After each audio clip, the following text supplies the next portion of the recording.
Good evening. Thank you for joining me on Coffee with Christ. I hope that everyone's had a great weekend.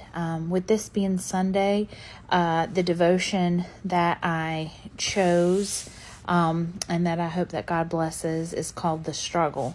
I figured it was probably a perfect title for the night because tomorrow's Monday, and we all know how Mondays can be.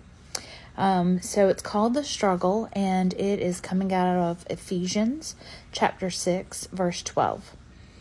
It says, "For our struggle is not against flesh and blood, but against the rulers, against the authorities, against the powers of the dark world, and against the spiritual forces of evil in the heavenly realms." It starts off with saying the Apostle Paul describes our human struggle in Ephesians. He opens our eyes to the fact that our real battles are not physical, but spiritual in nature. An unseen spiritual battle is raging all around us. Although it is invisible, it is real just the same. We need not to be afraid, but we do need to be aware. We are constantly being tempted, just like we were talking about yesterday. Isn't that funny? When the seeds of temptation germinate in our hearts, they can sprout and choke out our relationship with God. Temptation can gain a foothold when we are when we are more concerned about what the world thinks than what God thinks, or when our focus turns to ourselves. With a transparent heart, we are to trust and obey God. This allows Him to fight our battles.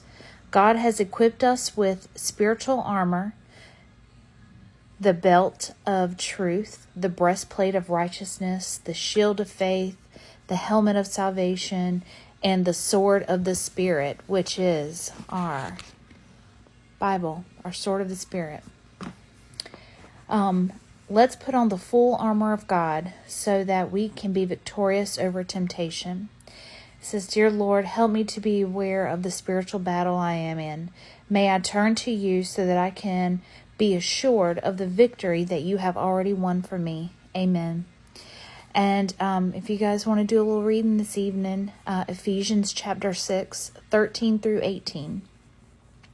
I hope that you guys realize that no matter what happens, the devil is behind it. Anything evil, the devil is behind it, and he is just trying to get you to stumble on your walk with God.